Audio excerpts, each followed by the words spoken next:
Yeah. Would you be able to kindly share with our viewers your background, your experience? Of course. Sorry, my enthusiasm gets the better of me. Okay, since the age of 18, I left school having acquired 2 A levels and decided that I wanted to go and work in a retail bank. Fortunately, I was managed to do this, and from that, I then decided that I wanted to get educated to be a better professional, and I studied for my banking exams. So I spent 18 years in a banking environment. I qualified as a banker in 1990. Having done that, I decided I enjoyed education so much that I wanted to continue in that vein, and went and enrolled to do a BA honours degree in business studies. That took me a further 4 years. I qualified with what's called a first. Once I'd got that, I still enjoyed the learning experience. I did take a year out to do a couple of fun courses in computing, more about that in a second. And I carried on my career in the bank. Once I'd got my computer courses under wrap, I decided to then qualify as a teacher. So I took a teaching qualification, and then I set to work both in the bank, where I still was working, and then went to work for a higher education college in Bolton, which is where we're broadcasting from today. I love the teaching element. I love the banking, but I got slightly itchy feet, so I decided that I wanted to follow a career in computing. I was very fortunate in acquiring a post in a firm of solicitors in Bolton, and I went there as a IT manager. I then subsequently went and did some computing exams to get my Microsoft Certified Systems Engineer qualification, and then I carried on in education some more and did a further teaching qualification for my what's called the QTLS standard. In between times, I've been studying in a professional capacity. So not only did I get my banking exams, I then went and qualified as a credit manager, or my credit management exams. And pretty much that's where I am today. I've subsequently moved on from the firm of solicitors, so I've got a lot of knowledge in law. But I then went on to work full-time as a teacher in the higher education college, which I'd been working for 24 years.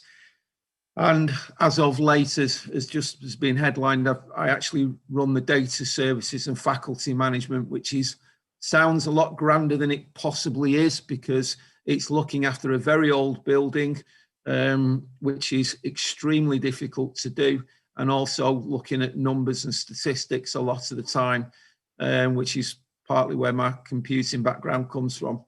And that, to be honest, is pretty boring, really, for me. I say that because my real passion is teaching people. I love to disseminate knowledge. Although the one thing that I'd like to impart on everybody tonight is and I think this sits very well with the program, which I know you're all following. It's lifelong learning. I'm 58 years old now, and I've never stopped learning a single day in my life.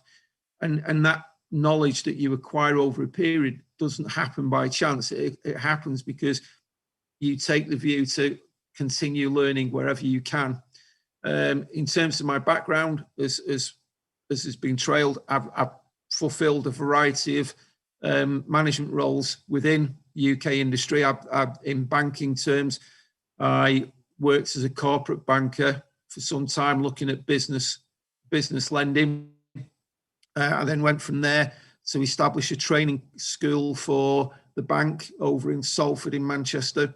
And then in the legal capacity, I've worked developing legal systems to be fully automated, and then from there developed a networking capacity for the company that I represented. So I hope that gives you sufficient background for myself. I love life. Me personally, I love sports. I watch sports all day, every day. But I'm a real, I love consuming news. I will watch news all day, every day, particularly business news. So hopefully, if anyone's got any questions, you can feel free to ask away. Super. That's fantastic. Thank you very much, Greg, for sharing your vast experience. Moving on to your topic itself. One of our colleagues will pick up any questions that are sent from the viewers via YouTube or Zoom and basically ask them during the program, during the session, and even at the end of the session. So the stage is all yours, mate. Fire away. Okay, thank you. Well, I'm going to share my screen to begin with. Effective communication and leadership skills in the workplace. And I've just got to make the screen a lot bigger. Is that right? I've fully screened on mine. Is that okay? Yeah, brilliant. Okay, I'm actually going to flip it around and I'm going to look at leadership skills to start with. And the reason for that is that one of the things that we look at in academic terms and in the workplace is to try and understand what it is that makes leaders, what it is that makes the common leader of today. So I'm going to actually challenge everybody that's out there to possibly give me your most effective industrial leader that you are aware of. So I'll give you mine. Mine at the moment would be Elon Musk, who, for those who don't know, is the chief managing director of Tesla cars. Now, why do I think he's an effective leader? Well, on the one hand, from a technical point of view, he really shouldn't have a business at all. Why? Because his business is effectively bankrupt. He's never made a penny in profit, and he runs a company not necessarily from a financial perspective, yet he's still effective. He's got people who are willing to roll over for him and do whatever he asks for. And he's an effective leader because he sees the vision, he sees the future, he sees the way in which the world is going. For those who may or may not know, he not only runs Tesla cars, he actually runs an effective space program that's putting satellites into space, and he has got he owns the world's largest battery car producing capacity in America. He also, as of last week, is putting a series of what we call low-level satellites into orbit. Why? Because he's trying to produce a system whereby satellite broadband will be available for the whole world. Now, that is a man with vision. That's a man who's got leadership skills. And we try to study people like Elon Musk to try and understand what is leadership, what is leadership skills, and how do they work in the workplace. So I'm going to effectively start, and I'll try and go down the slides as I go through. So leadership has a definition, okay? It's effectively making it so that other people are prepared to follow you, the leader, in order to meet organizational goals. Now, that process by which it happens, people have been studying for literally hundreds of years to try and understand where leadership comes from. And despite all of the attempts, despite every single effort that has possibly been made, nobody really knows the answer. Why? Because leadership or leaders emerge through a number of different channels. Some are elected, some simply emerge through popular choice. And we can't always define what leadership is, and we can't always understand how leadership itself works.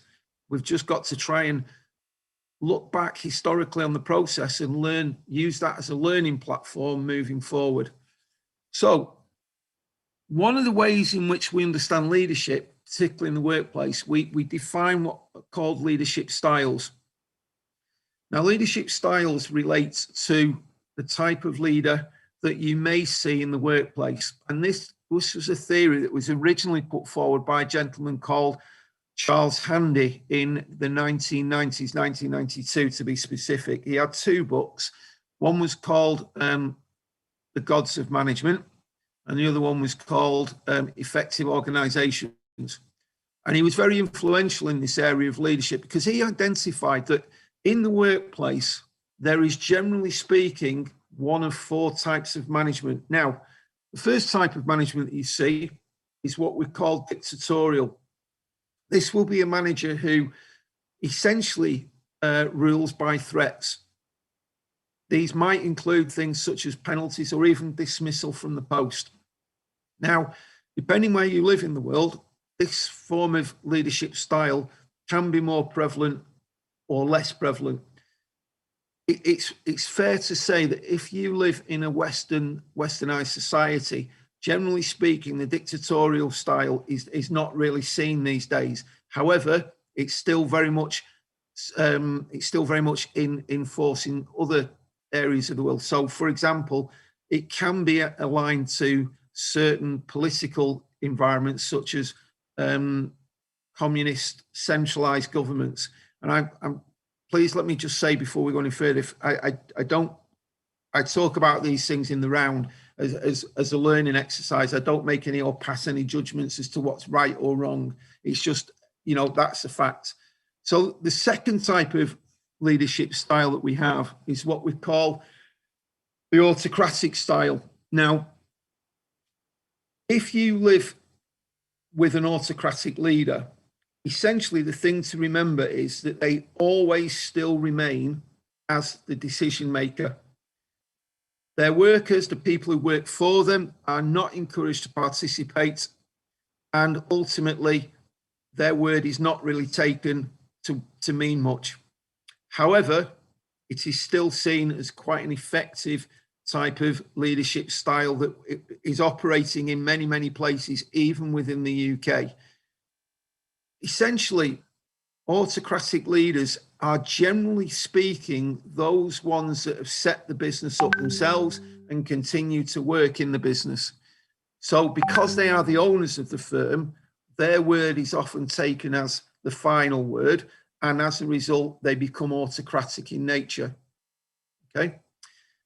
The other type of people that we often associate with being a type of autocratic leader is consultants in hospitals. And that is often because certain roles and certain positions in organizations are based on a power culture. Now, power cultures are sometimes derived from knowledge and experience. Consultants in hospitals are, by their very nature, extremely talented, powerful people because they have a certain knowledge that no one else possesses, and therefore their leadership style tends to be autocratic. Okay. Now, the third type of leadership style that was often identified and seen in the workplace is what we call the democratic style. And I'm going to guess this will be the type of style that most people associate with. Democratic styles are where decision-making is shared and participation by all people in the workplace is encouraged. And certainly, again, in most forward-thinking cultures, democracy and the rule of democracy, even in the workplace, is the one that is often seen. So this is the leadership style that you will often come across. Now, the last type of leadership style that we often refer to is something called Laissez Faire. For those who possibly recognize this is a French term, and it is often a style where you see very little direction given by the leader, and the workers are permitted to set their own objectives. Often it is a style that is encouraged and used within organizations where there can be little control over the type of direction that workers have to have. Okay, so in my particular field, which is education, it's very much a laissez-faire environment. Why? Because you can't always tell a teacher how to teach. You can't tell researchers how to research and find the results out that they need to do. You can't tell people in the media how to do things because they're inspirational. And this is why laissez-faire is seen as a very sort of laid back approach to leadership. Now, those are the 4 styles of leadership that you will see in the workplace. And for those who do work at the moment, I would challenge you to just think, what type of leadership style am I exposed to? My boss, the person who I look up to, who does the work, what's the type of leadership style he has? And most of you should come up with different answers. I hope that that will sort of give you something to think about, if you like, because it often will allow you to see your boss in a slightly different light if you understand the type of leader he is. Okay? Or I should say, so that's terribly ungood, a type of leader your female boss may be, because of course in the workplace you may be working for a female, okay? And I hope that's not offended anyone. Please, don't want to offend anyone whatsoever. So in terms of the type of style that people have, it's important to understand it, because it does influence the way that you as an individual are managed. And more importantly, if you have ambitions to move into management, or in fact you are already a manager, think about what style you might be or you are already, because it really does make you think, actually, am I sort of missing out because I'm one style and not the other? And that's very important to the workplace, because the workplace, the organization, the one that all of this wraps around, often will want you to be a particular type of leader. The workplace has a preference based on a number of different things as to how leadership should work. I made the point earlier that in certain societies, they will want you to be an autocratic type leader. In other societies, more democratic. In some, laissez faire is considered appropriate. So understanding the styles is important, and it's important for a number of different reasons.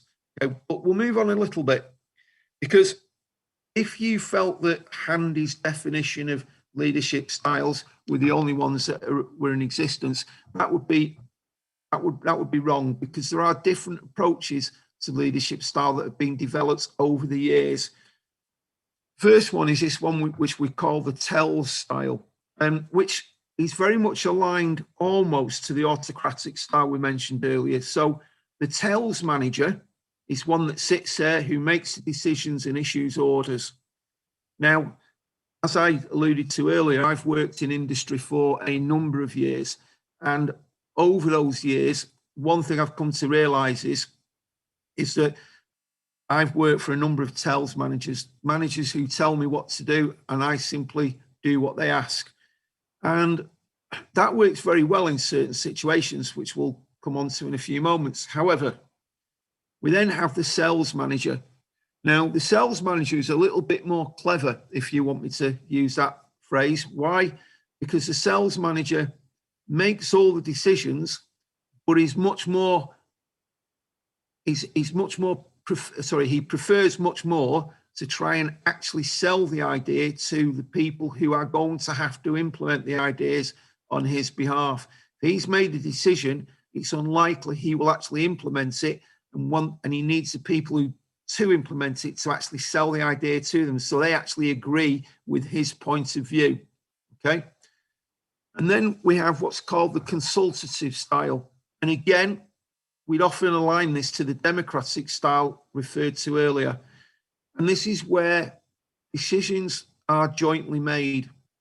So a leader will invite a number of people to try and join in the decision-making process with him or her. And ultimately, the idea being is that a joined up decision, a joint decision-making process will be a lot stronger than when an individual makes a decision on their own. And ultimately, the consultative leader will look to make the final decision where it's felt necessary.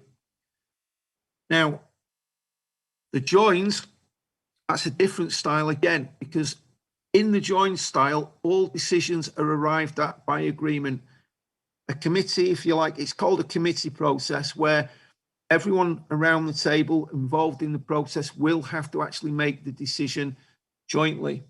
Now, organizations are fascinated by these different labels that we give leadership. Why? Because each of them has implications as to how effective or otherwise the organization may be. And let me give you a couple of examples of those as we go along. Now, I mentioned earlier about the sales manager who makes all the decisions locally. I looked at the decision about consultative or joint, and we all, at one time or another, probably actually act differently depending on the circumstances.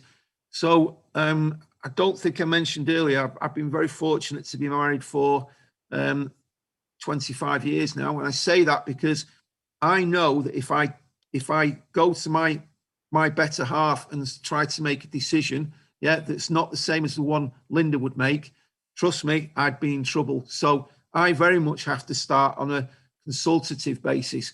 And if Linda's decided that we're going to do something, she tells me what I'm doing. And that's the point I'm making. It's the same in the workplace. Some decisions we get told, some decisions we actually join together to make the decision. Some are made on a consultative basis. And we have to understand the process of leadership and the style that's employed is actually far more fluid. It's not one style or the other. It's very much different styles as we go on. So if everyone's okay with that, I'm going to move on a little bit. And Greg, just a quick question before you move on, if you don't mind. Of course.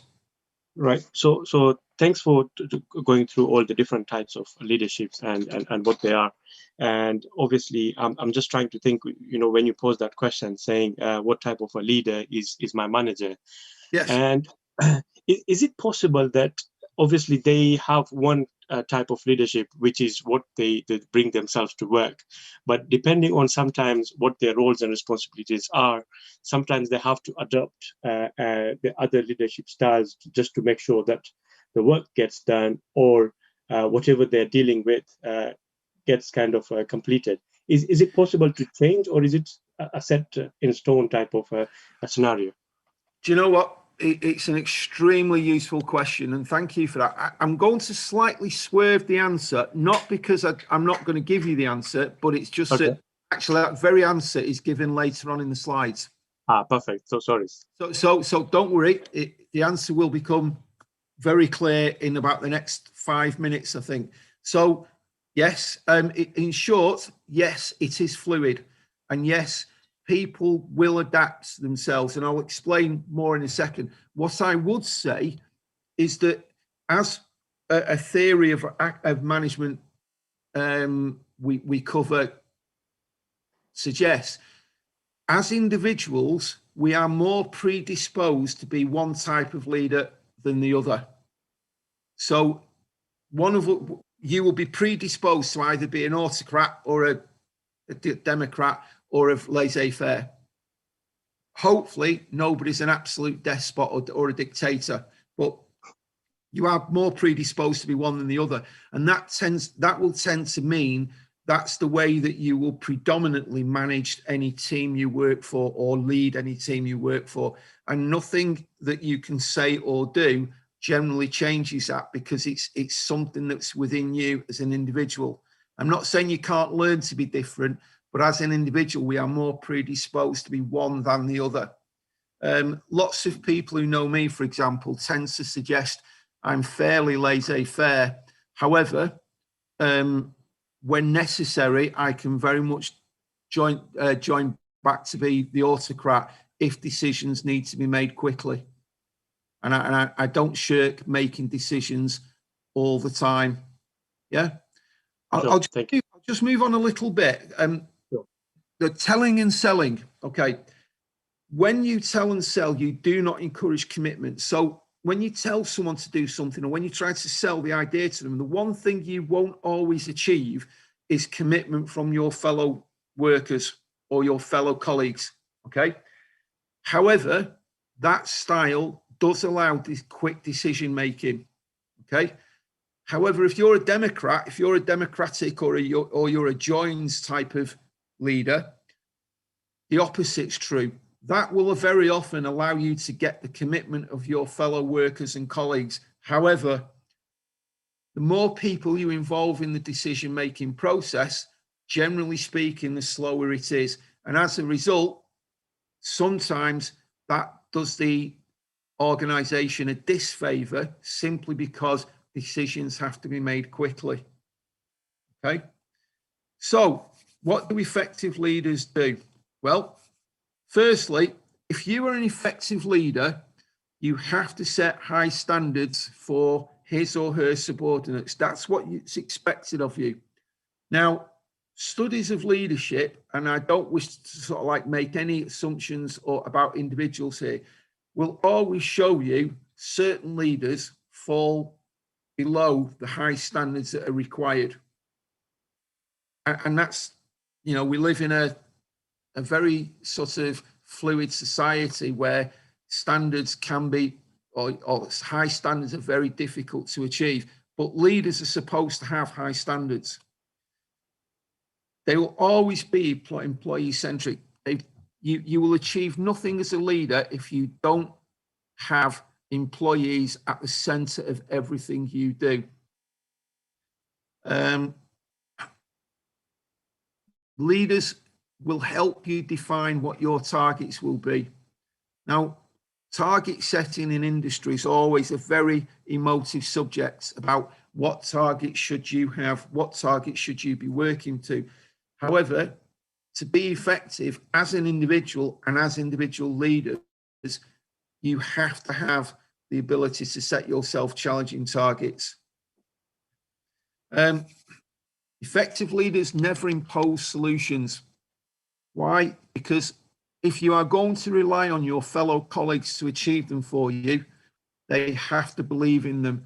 So you can't simply go, you will do this simply because I said. You have to allow the individuals to come to the conclusion that they can work with the solution and believe in the solution.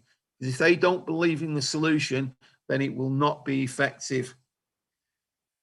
And ultimately, effective leaders, and this sometimes is really difficult for some people who are in a leadership role, actually don't have close supervision of their colleagues. Why? Because they believe and trust in their colleagues enough to let them do the job themselves, because they know it will be done properly.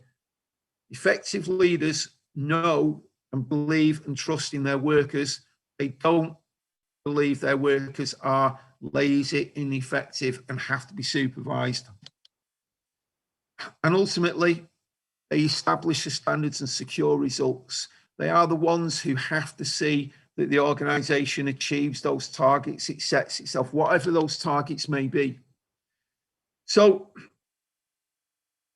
when we look at this, we can always criticize and look at leadership and say, well, that was effective, that wasn't. And if you look at those standards there, what you will see is you will see that you can map those to certain things you see in society today. And for example, you can look at people who are considered effective leaders and measure them as to how you think they are achieving things. So, for example, we live in a very difficult society at the moment with COVID and all of the difficult scenarios that's playing out. But if you look at, say, for example, a political leader, setting high standards for his or her subordinates, and those standards then translate down to the workers and how the workers perceive themselves and the standards that they believe themselves that should be in operation. So if I want to be slightly controversial, if I may be for a moment, if you look at, say, probably the most powerful leader in the Western world today, which would be Donald Trump, the way that he's conducted himself over some of the COVID scenarios, some people completely disagree with, yet the standard he set has implications for the way that COVID is being dealt with in America. So it's understanding that to be effective, you've got to keep such high standards. You've got to be able to maintain these 6 key categories for the people you are leading. Now, if I can just headline the next section, because this really answers the question that was put to me earlier, okay? What style would the leader select? What style will they operate with? And that will depend on personal preference.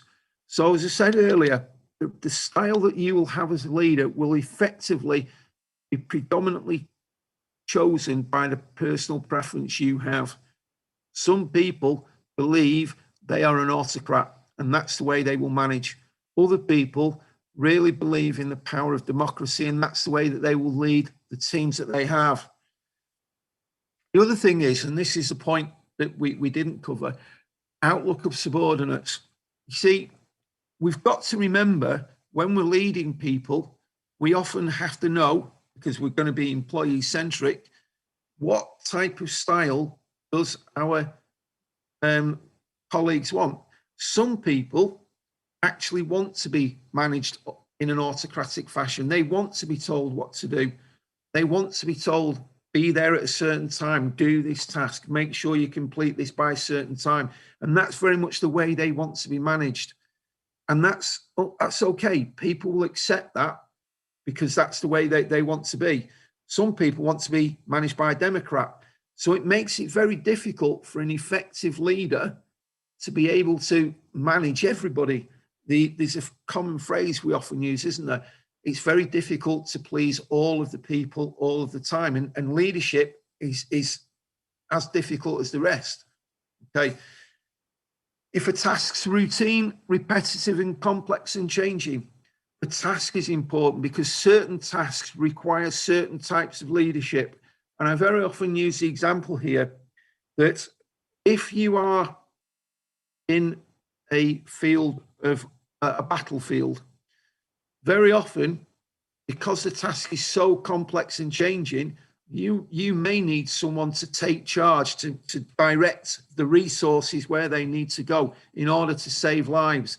And that, the task is so important because if it's a routine and repetitive task, very often, but if it's time critical, you have to have autocratic leadership to make it work properly. The other thing is the time scale for completion. As I said earlier, if you've got a very important task that needs to be done by an absolute set deadline, then autocratic type leadership works best. Why? Because the time scale means you cannot have people wanting to make the decision with you. Decisions have to be made quickly. Very often consultative processes take far longer to do than actually someone making the decision there. So the timescale for completion can be absolutely critical.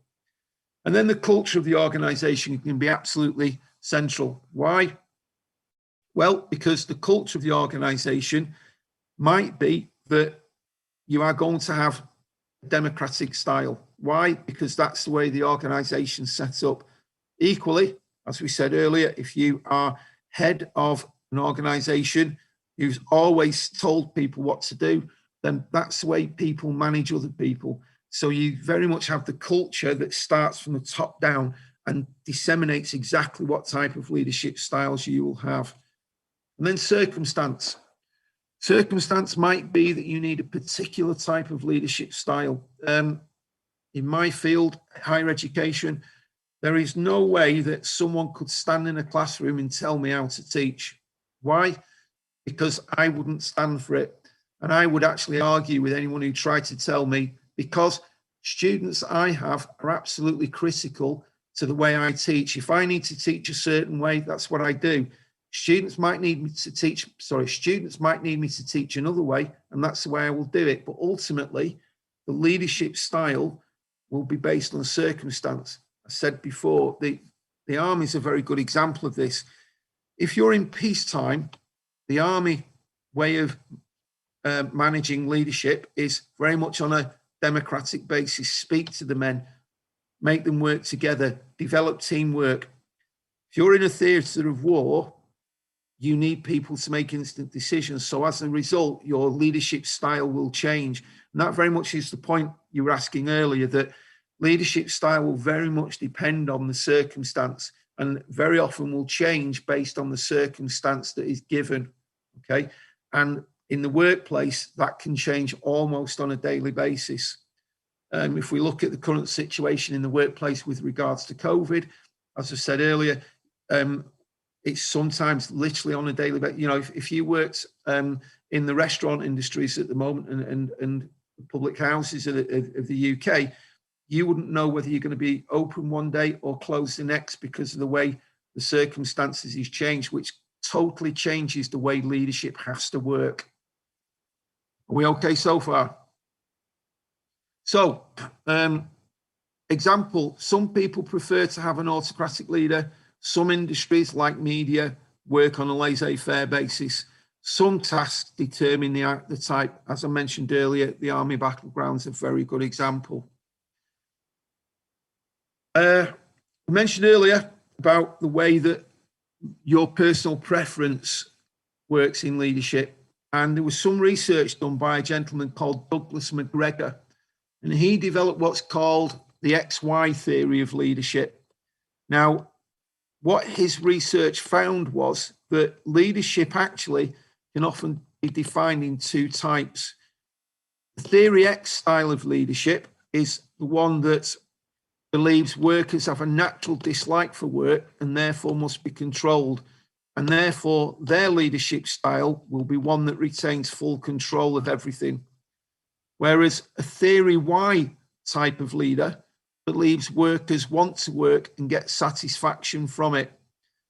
In those type of scenarios, leaders delegate and give responsibility to their co-workers, their colleagues, and have a very much more democratic, joins type of style. Now, again, this is another type of leadership model developed by Mr. McGregor. The importance of this one was that it really suggests that organizations and the type of organizations you work for really have very little control over leadership style because it comes from the individual. I'm not saying it's totally correct. However, there is a lot of academic research which supports this view that leadership style really is developed by the individuals and not by the organizations. However, there was a third leadership style, and this one was developed by Mr. Uchi. For those who want to take a stab at this, Mr. Uchi was in fact from Japan. And a slight aside to leadership for a second, one of the things about academic research and understanding the organization and leadership styles, Japan in the mid 50s to late 70s were the powerhouse economic driving force of much of the world. And therefore, a lot of management theories came out of Japan during this period. This one was developed by Mr. Uchi and built on the early work by Douglas McGregor. And this was one where they stressed consensus in decision-making and a sense of cooperation, which really built on the earlier models. And what Uchi said was that organizations to be successful and develop successful leaders have to have this ability to cooperate. And as part of this process in the leadership model was that there had to be a free flow of information. And importantly, and this was something that was developed in a lot of Japanese factories in the sort of 70s and 80s and 90s, they removed status. So to give you an example, in many UK companies in the 60s and 70s, you'd go to a car park and you would see the managing director's car parking space. You would see the financial director's space next to him and so on. In Japanese companies, none of this existed. Everybody could take whatever space they wished. In staff canteen areas, you would see the managing director's table. He would have a seat and people in the management would sit next to him. In Japanese companies in the UK, for example, up in Toyota in Derby and Honda up in the Northeast, there is absolutely no status anywhere. Everybody sits wherever they want. They have workers on the board of directors, and this was developed from the theories of Uchi. So that's leadership. Now I'm going to move on to communication, and I hope if anyone's got specific leadership questions, I'll obviously take questions at the end, but I'm now going to split on and talk about communication. Now, the great thing about communication is that communication in the workplace is a science all by itself. And the start point of understanding communication is really to ask everyone who's listening a simple question. Most people, when you ask them, will say that they are good communicators. They will say, yes, I can speak to anybody. I speak very well. And the truth is, very few of us are actually good communicators. And the reason for this is we really don't understand communication at all. Now, organizations have struggled with this concept for many, many years and probably have never managed to fully develop good communication within organizations. All we can do is to try and understand communication better in order to be better communicators. And the one lesson that you can take from this is never believe you are a good communicator and that somehow you can always improve your communication skills. And possibly one of the simplest ways to understand this is to take yourself, your age that you're at, and look at how communication is changing and has changed just during your lifetime. I say that with some degree of or a wry sense of humor. Why? Because I always believed I was a good communicator. I believed I was one of the best. Yet when my two children came along and grew up and started to use things called mobile phones and Facebook, Instagram, TikTok, and I've missed one out. Whichever one I've missed out. I suddenly realized I have no idea how to communicate over those channels. And I also realized that my boys, I've got two boys, communicate in a completely different way than I do. It drives me mental when I try to ring one of them up and they don't answer the phone. And then I'll get a text 2 seconds later, what do you want? And I'm thinking, that's not the way to communicate. You speak to people, but it's different. People are changing and communication is changing. So all we can try and do is to try and understand communication in the workplace far better than we do. So what do we mean by communication noise? That's a good one to start with. Well, firstly, in the workplace, when you're trying to communicate, the first thing you come across is it's actually very difficult to communicate. You can have noise, other people talking around you. It's such a distraction. This is my favorite. The way that noise occurs in the workplace is that people start using language that you can't understand. I've worked in industry a lot, as I've indicated. My favorite way of trying to confuse my boss was to try and talk about things I knew he didn't understand. My boss was a technological Luddite. He didn't know how to switch his computer on. I'm not joking, he really didn't. So when I wanted to do something, I didn't want him to know what I was talking about. I just used language about computers and he'd go, Greg, just get on with it. Just make it happen. And specialist jargon is a form of communication noise. Faulty channels, that's another communication noise. How many of us have sat down to try and work on a computer only to be told it's not speaking to another computer?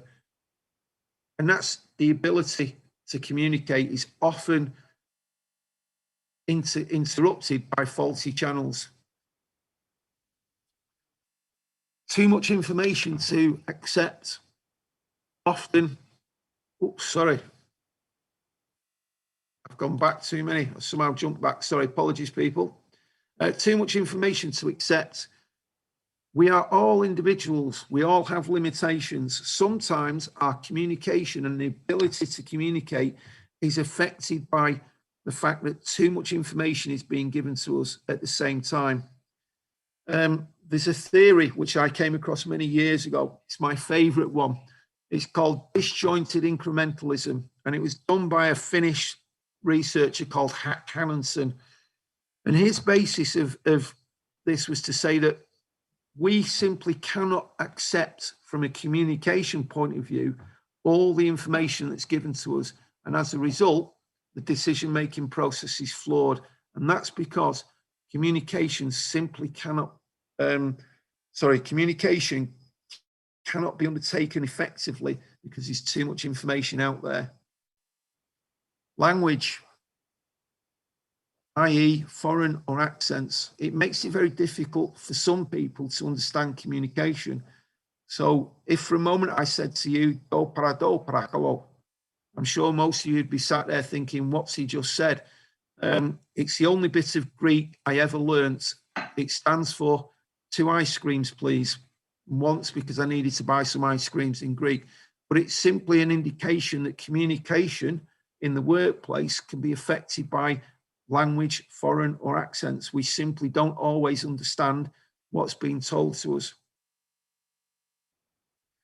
So let's try and understand communication in the organization from a slightly different perspective. What types of communication do we come across? Well, firstly, we have face-to-face meetings, interviews. We often work on a face-to-face basis. If I can be totally honest to you all now, I'm sat here on a screen, and I keep imagining that there is an audience out there that I can't see. And I'm finding that quite difficult, because I'm looking at the people. I've got 2 people in the room with me, and I'm thinking, what, is everything okay? Is everything going okay? Oh, I'm getting the thumbs up, it's okay. But the point is communication. I work on a face-to-face basis, and I know I'm communicating to a large audience out there, and it's hard, so face-to-face meetings is one way we interview. The grapevine. Now, for those who don't know what the grapevine is, it's simply unofficial communication. Someone tells you a piece of information that isn't from the organization. And for those who do work in industry, you will know the grapevine is by far and away the more effective form of communication. You find so much out on the grapevine. Then there's oral communication. Often we speak, but we don't hear. We're on the phone. That's oral communication. A very effective form of communication, but doesn't always work well. And then there's then there's visual communication, charts, slides, and films. And why is this important? Well, in the organization, visual communication is by far and away the most effective form of communication when you've got a lot of things to say and you need people to see them very quickly. For those who have been fortunate enough in one time or another to see bar charts, very often if you see a bar chart, it can tell you exactly what's happening without you having to read 10 pages of data. So visual communication can be very effective as a form of communication in the workplace itself. And then there's written communications, manuals, journals, anything you're asked to read, how things work. I've been fortunate enough to teach many people over my life, and very often I have the stock phrase that very often if you're asked to read a book, a journal, it's too much to take on all in one go. You have to read it in chunks, you have to read it in bits. And if you think about that as a communication process, that's actually quite difficult, because sometimes someone will give you a journal and say, I need to know the answer by tomorrow. And it's never going to happen. So again, it's that understanding communication, understanding the type of communication that you're being asked to accept. Very often it makes it very difficult for you to be effective. So what type of information is used in the workplace? Well, put simply, the method will be based on the type of message, the urgency, the cost, and the receiver. That's the organizational point of view. You have to adapt the communication you've got based on those factors, the type of message you need to put across, how quickly you need to put it across, the cost of you putting it across, and the type that who's going to receive it. And let me give you an example. I was very fortunate. a couple of years ago to do some teaching over a Zoom session to some people in China, Russia, Azerbaijan, and Kazakhstan. And it was great for me because I used to say, I'm going to be online at 2 o'clock and make sure you're there. So they'd all be there. And it didn't strike me at one point that actually it would be 9 o'clock in China. It was 5 o'clock in Russia, depending which part of Russia you were in. So you've got to look at it in terms of actually, can the communication be made depending on different time zones? The receiver simply might not be able to be there for you, and that's a difficult one with communication. So I'm going to look at some advantages and disadvantages of types of communication. So verbal communication has certain advantages. One is the speed. It can be instantaneous. We're here now speaking. My communication hopefully is being well received, and it's instantaneous. I can clarify things as things are going along, and clarity is important. Clarity can be the key to good communication. It can also be the folly to bad communication. If you can't clarify things as you go along, then that can be negative. It can also be interactive, verbal communication. I was very fortunate. My colleagues in the room here who are helping me put this communication together. Yep, things don't work, be straight over to help me. And verbal's very good at doing that. It can also be flexible. It can be changed as communications take place. One of the ways we communicate is something called body language. Now, body language is another form of communication, which if you are a good communicator, you will take notice of. So if I notice someone's body language is saying one thing and their verbal communication saying another, I can use those two types of communication skills together to better better talk over what it is that I need to get across. So if I'm obviously saying something which the body language is telling me is not working, I can adapt the way I'm doing it to make it more effective. And also verbal communication can be sensitive. It means that personal matters can be treated more tactfully, more respectfully. And that's great with verbal communication. What are the disadvantages of verbal communications? Well, they're unreliable. Our recollections of conversations are not always what they were and what they can be. And in an organization, this can be a negative. It can be a very big negative, particularly when someone recalls something which you simply don't agree with, and that can lead to disagreements and arguments. So verbal communications are unreliable. Articulation. What do we mean by the things we say? And in every lecture I've given, I ask this simple question. What do we mean by the word a few days? You know, when you get a phone call that says, I'll be with you in a few days, and you say, actually, is that 2 days? Is it 3? Is it 4? You might think it's 2, and the person who you spoke to thinks it's 4. And therefore you will be disappointed that they've not turned up on time. So articulating is a very big problem with communication verbally. Degradation. This is where messages are lost as they're passed on. So I might say, for example, remember the code 562437, and the next person, and pass it on to your best friend. So you go to your best friend and guess what? They've forgotten the number. So degradation of the message is a big problem with verbal communication. And then there's the number. You cannot contact everybody that's required in the time you have available. The number of communications you often get asked to do, which makes verbal communication ineffective or not possible. And let me give you an example. If you work in an organization that has 500 workers and they all have to be told not to come into work tomorrow, it wouldn't be possible to do so verbally.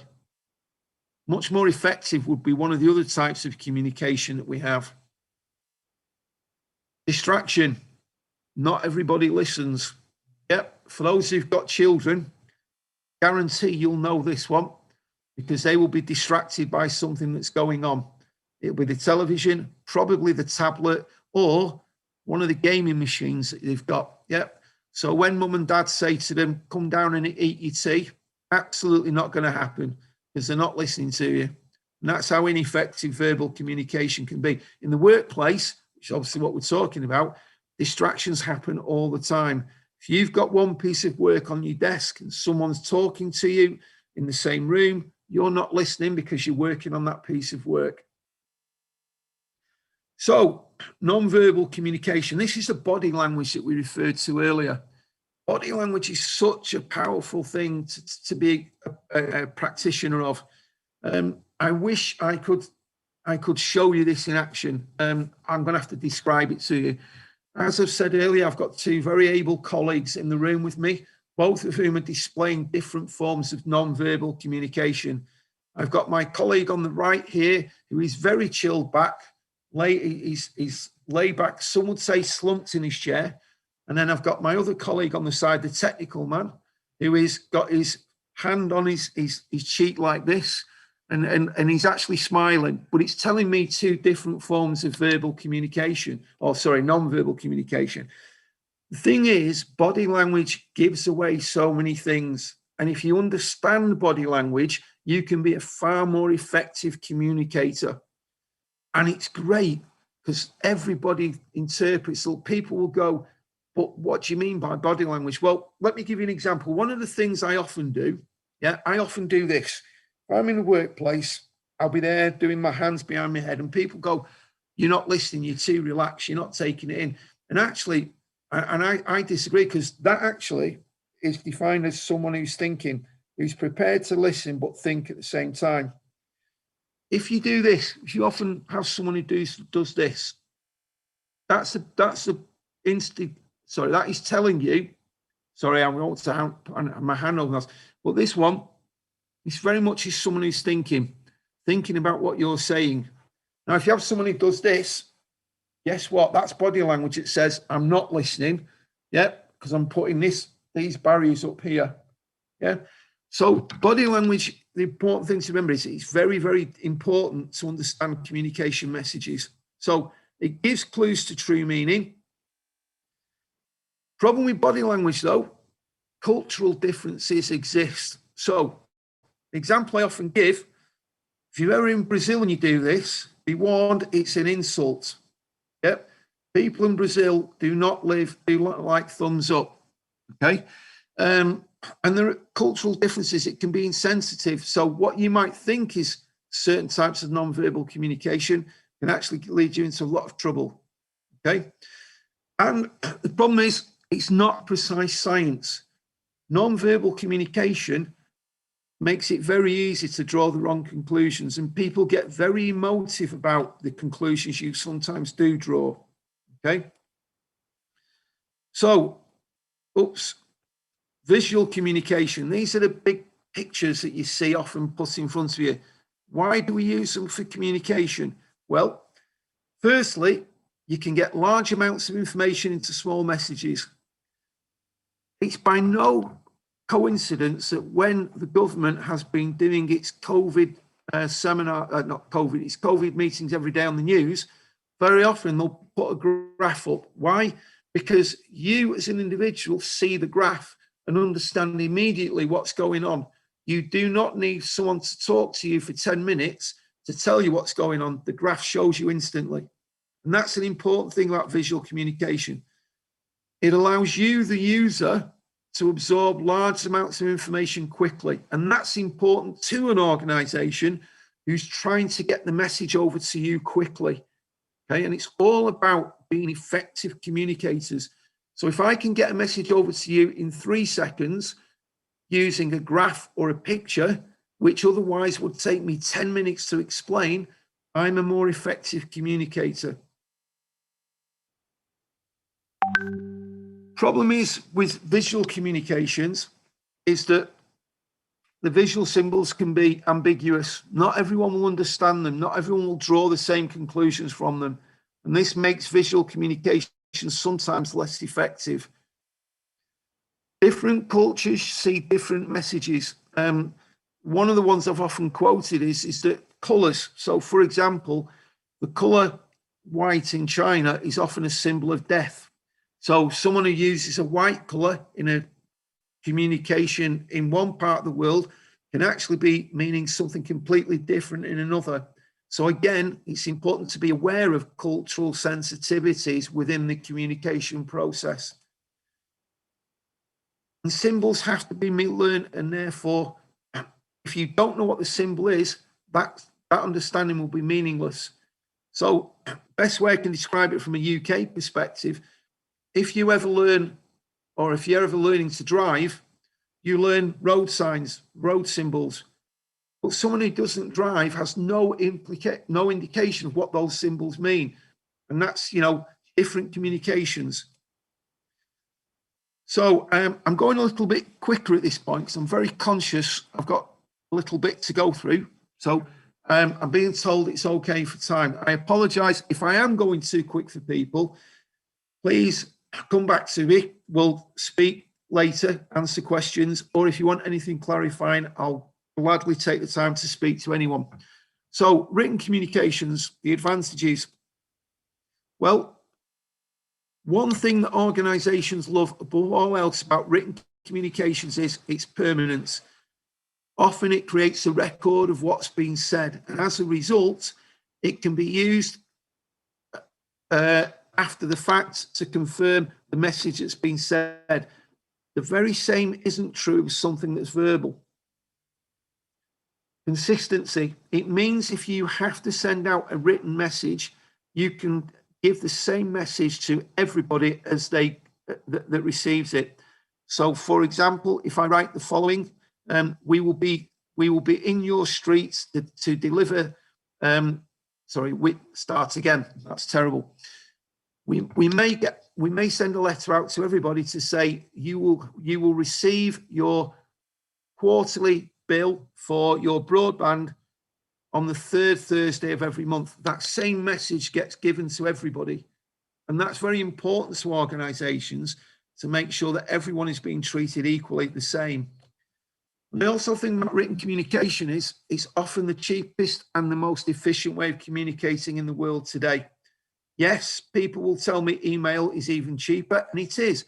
But email is simply a form of written communication. Excuse me, just getting a little bit of a dry throat there.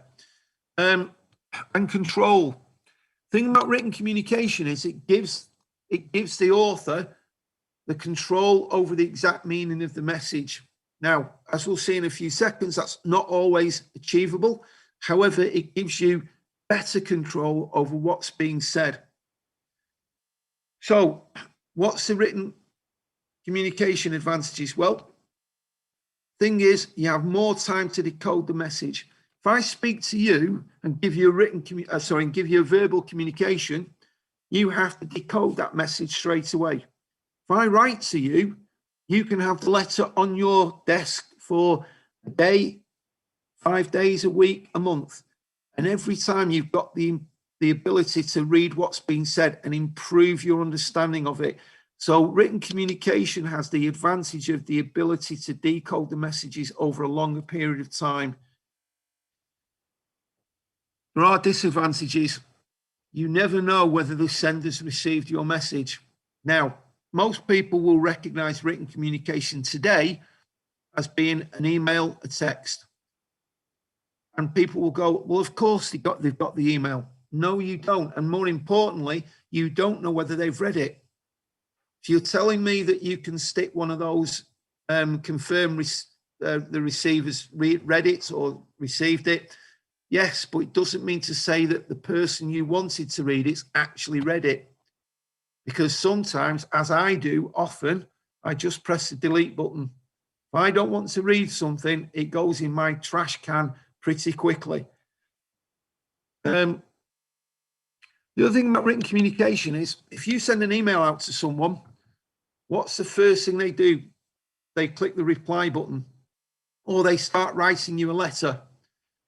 And the problem with that is often it can slow down the process, because you might send an email and then go on holiday for a week. The person you sent it to immediately responds and it sits in your inbox. How do you know whether you should have dealt with that quicker? Because you're not there. And that's a problem in the communication process, because the person who's replied to your email expects you to deal with it as quick as they did. And that for the organization is a big problem, because sometimes customers have higher expectations than the communication process can allow and achieve. The other thing about written communication is you can fail to read it or pick up a message which disrupts the communication process. Now, I really wish I could speak to some of you face to face now, because I'd be asking you a question. The question's this: when you get a letter and you open it, do you know the actual amount of the letter? Do you know how much of that letter you actually read, or what the statistics are? The statistics are actually quite frightening. It's actually, you will read less than 5 lines. You'll read 5 lines at the beginning and 2 lines at the end. So all the bit that you might write in the middle very often gets missed, because the person reading it goes, yeah, I know what's in that, or I read the end, I don't need to know the middle bit. And that's a very big problem with written communication. And you might find that statistic frightening, and it is, but it's an actual fact. And think about that yourself the next time you get a letter. Have you read all of it?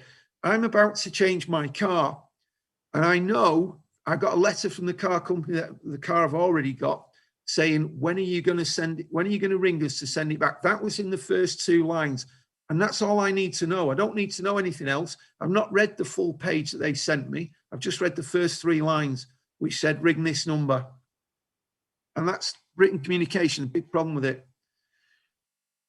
The thing about communication is, from an organizational point of view, if you're learning to communicate for an organization, it has to be cost effective.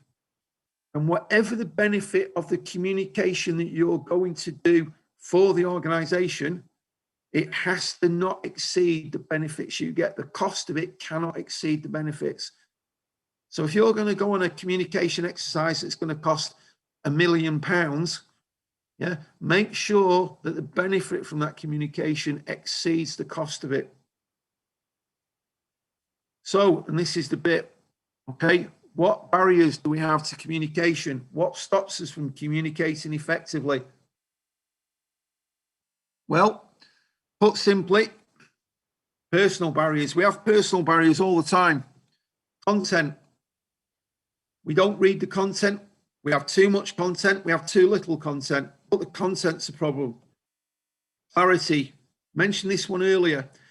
One of the problems with communication is if you cannot clarify what you are reading, what you are hearing, the communication process is flawed, and therefore it will not be effective. If you can't ask someone what they actually mean by what they've just said, absolutely doesn't work. Interpretation of the message. Said to you before, if I hear someone tell me they'll get back to me as soon as possible, guess what my next question is? When will that be? Will it be this afternoon? Will it be tomorrow? Now, that's because over the years, I've learned to communicate perhaps better than someone else.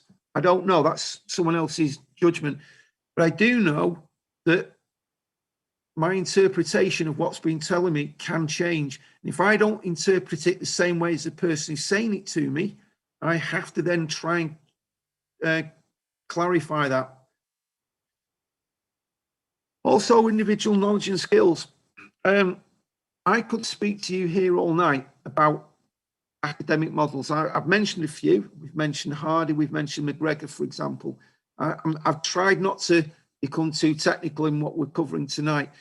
But if my knowledge and skills isn't the same as the person I'm speaking to, I might not be communicating as effective as I could be.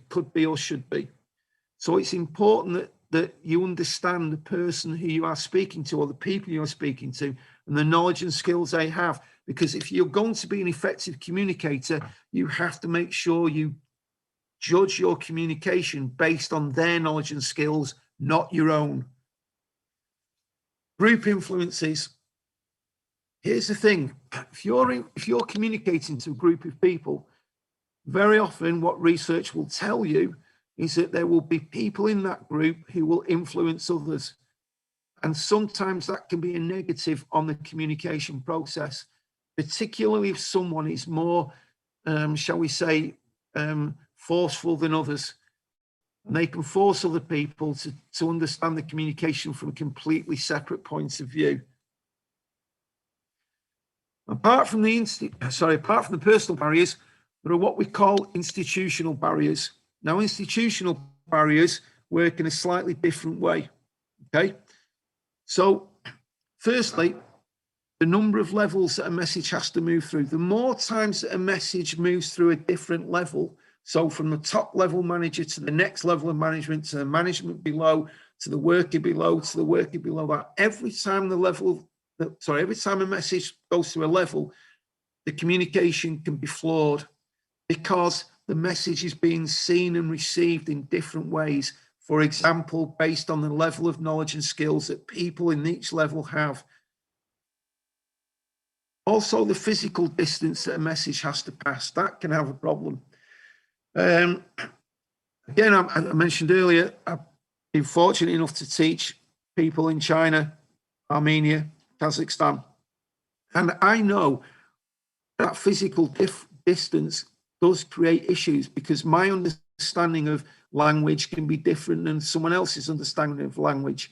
And therefore, the way we are different, the way that we sort of exist apart creates a problem in being able to communicate well. Translation, that can happen so many different times. I mentioned earlier, I worked in a firm of solicitors, and very often if we were dealing with a legal case in a different country, we'd get legal papers that came through in the language of that country we were dealing with, and we would have to get translation services involved. So translation is a big problem. Terminology and technical jargon. I was very fortunate just to listen to my colleague on the left here speaking about how this Zoom session's been established. And I have to say, I hope he's listening because I know he is, very, very impressed. This takes my understanding of Zoom and the way that you're communicating to a much greater level than I understand. And it's one that I'm going to actually ask him about before I leave. But terminology and technical jargon, it is an absolutely no-no when it comes to effective communication. Or if you have to use it, it has to be explained in such a way that actually people aren't disadvantaged by it. And the number of messages sent. For anyone who works in an organization, I have a real problem with the following. How many emails do I get a day? I get approximately 600 emails a day. Now, as effective a manager as I might be, I cannot possibly read 600 emails a day. I don't have time to read 600 emails a day. So by definition, my communication is being flawed because I am missing some information that I'm supposed to be getting and I simply can't read. And that's a big problem. The number of messages sent, email systems are great, but they have a massive flaw in that everybody sends emails like they're going out of fashion. Unnecessary messages competing with genuine ones. I must get 10 emails a day from someone who tries to tell me I've been very fortunate in being chosen as one of the winners of a competition where I'm going to get a free iPad. Problem is, I get so many of those, if I get one in between that's an actual genuine one, I might miss it. And that's a big problem with the communication process. Use of distortion.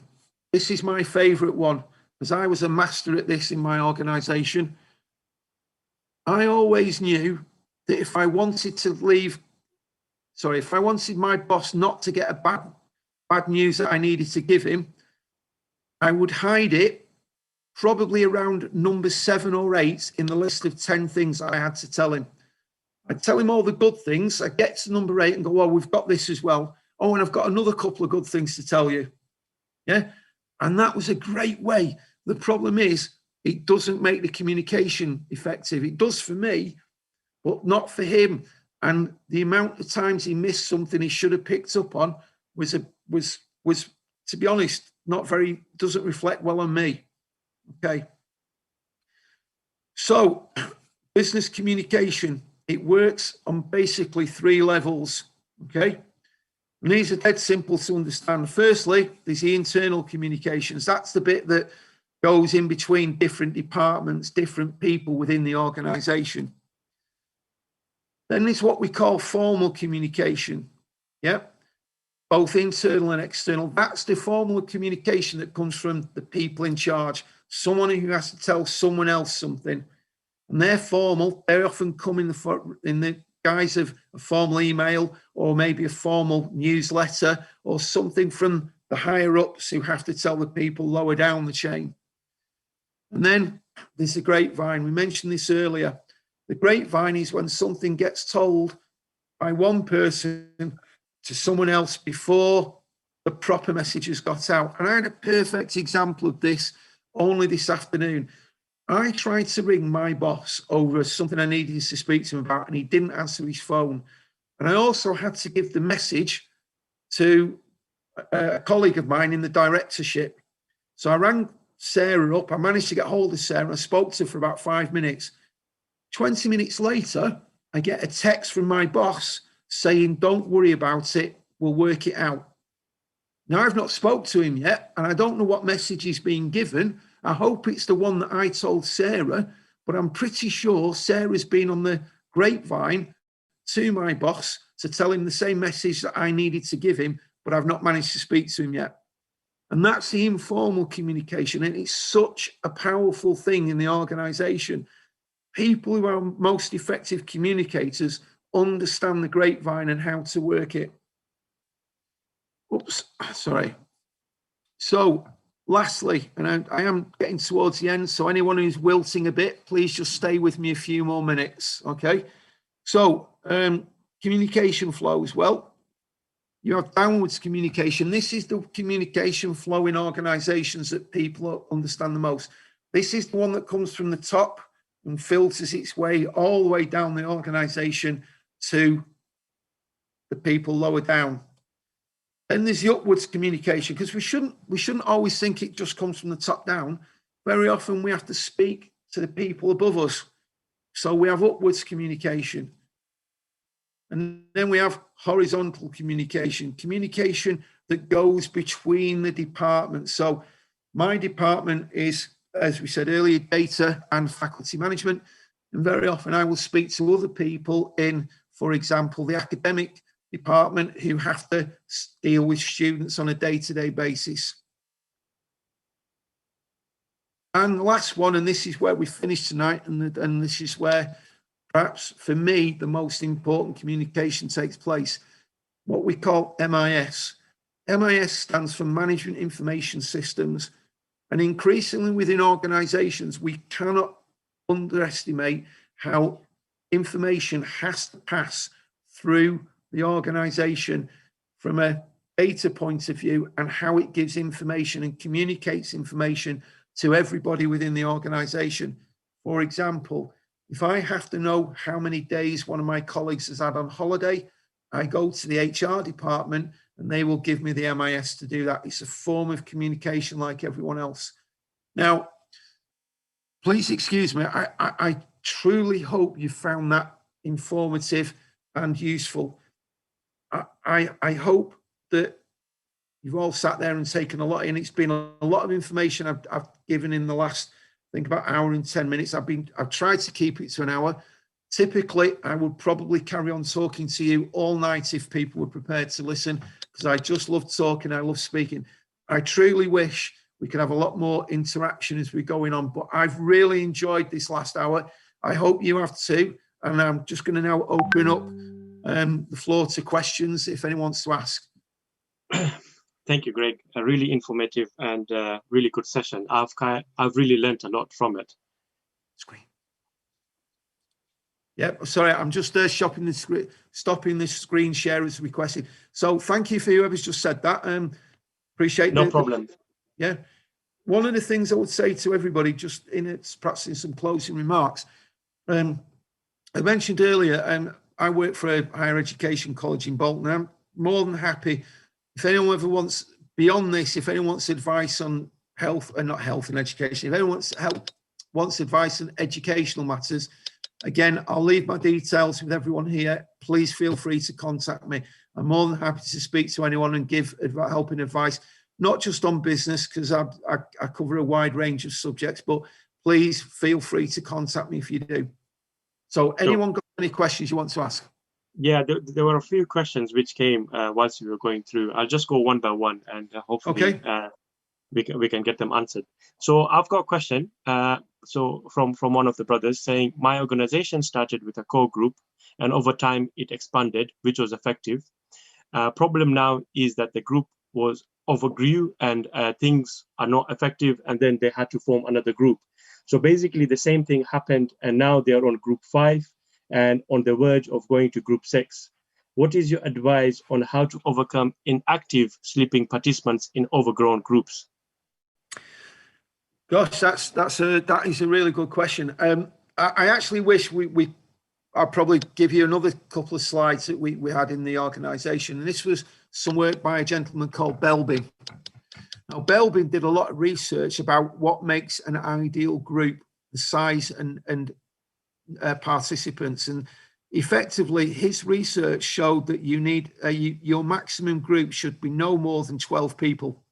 And within that group, you should have one type of each character. So it was about identifying the types of people in your group and how effective that group would be. There has been an awful lot of research over time on how big groups should be. The consensus of that research is that once your group starts to get much bigger than, say, 12 people, that's when you usually start to see ineffective groups taking place. Call groups have been one. Interestingly, I ran a call center for about 5 years for the bank way back in the day, and that was a proper learning ground for a lot of things I went on to deal with in my degree. Call centers are amazing places where communication is everything, and a lot of stuff we've covered tonight is where I learned a lot of the stuff from the call center. So I hope that's answered a little bit. I'm not too sure. It's a big question, but 12 is the answer. Thank you very much. Thank you. I'm sure it did answer, and if not, then obviously please do reach out to us, and we will help you get a more concrete and detailed answer from Greg. The next question, Greg, if I may, is as a leader, if you want to make some decision. So basically, the person wants to make a decision, but his colleagues disagree with it. But he thinks that this is effective for the future of the organization. So how should he make them agree? And if not, what should he do? Because he thinks it's the best for the future of the organization, but his colleagues don't think the same. Yeah. Okay. It's a great question. Remember when we talked about leadership styles, and we talked about different leadership styles being useful in different situations. Leaders always have to be aware of two things. Firstly, they always have to make sure that their followers will continue to follow them. If they lose that, they lose everything. A leader without any followers isn't a leader anymore. So in taking, shall we say, arbitrary decisions over something that they believe correct and their colleagues doesn't, sometimes can be a short-term answer. The other thing is as well about leaders making arbitrary decisions is that unless the leader himself is the one in total control of all the facts of the particular decision being made, then often, not always, but often, his followers or someone in his organization is in a far better place to make that decision than he is or she is. And therefore, the real answer is, if you are going to make a decision, make sure you believe the facts are correct. Make sure you've got all of the information and consequent, and you are able to assess that before you make that decision. Because it's quite correct, as we said earlier, leaders can make and sometimes have to make difficult decisions, but a good leader will always be making it on the basis of having a full control of all the facts. And those facts very often don't come just from the leader, they come from his followers. So I guess the answer I'm giving you is, believe it. Effective leaders, good leaders, believe and trust his colleagues. So good leaders very often aren't the ones making the decisions, they come from his colleagues. Thank you. Thanks, Greg. One more question. This is around communication. So under the virtual environment, what are the pitfalls of effective communication? Well, it's interesting you should say that, because as a teacher who recently had to, in March, we had to move all of our learning onto virtual learning environment. We had to come up with a series of rules that made learning effective online. But here's the thing, learning online actually isn't that much different, or we should say the difficulties of communicating online isn't that much different than communicating in all the other environments we've covered earlier. And let me give you one example. If I speak to someone on a telephone and I'm on my mobile phone, I'm sure that lots of people have come across it. Sometimes if someone's outside and the wind's blowing, it sounds like there's a wind tunnel taking place, and the message gets lost. And that's when you're just simply speaking to someone on the phone. If I'm on a virtual environment and let's say I've got a lot of background noise coming in over the airways, that again is a distraction to effective communication using virtual environments. Excuse me. So a lot of the similar rules apply. It's understanding the barriers to communication. So understanding about the ability to clarify, understanding that noise, actual noise, is a distraction. So you've got to get rid of it. You've got to also understand people's knowledge and skills. So again, when I'm learning on a virtual environment, I'm great because I've had 20 or years experience working in IT. But I've got to understand that I might be speaking to someone who has no knowledge of IT and really cannot use the equipment effectively. So my communication's got to be good enough to accommodate all those different factors for my communication and virtual learning to be effective. And I could speak probably for another 3 hours on how to be effective communicators virtually. Put simply, the same rules apply no matter what the form of communication. Sure, thank you. Thanks, Greg. I think it's been really a good session, and by the number of questions coming in, and obviously good questions, I'm sure the viewers have found it very interesting. And for those who have missed out and you think this session will be a really useful session for them, as I said initially, this session is being recorded, so you can definitely send them the YouTube link, and hopefully that should help them answer any other questions. And if there are any future questions following their view on YouTube, then please do send it to us, and then we will relay it to Greg and get the responses. Just Absolutely. Before we conclude this session, because this is the month of our Prophet Muhammad Sallallahu Alaihi Wasallam, so I just thought maybe we can shed some light on his way of communicating to his companions. And I'll just like to say that he found it appropriate to keep conversations brief because brief conversations were better, and he will begin conversations, end them clearly and distinctly, and will speak in a way that combined many meanings in a few words. So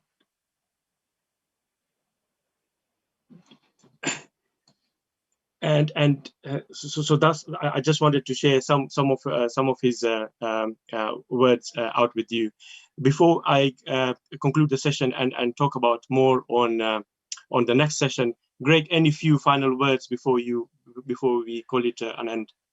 No, I would just like to again extend my warm thanks for being invited to speak to you all.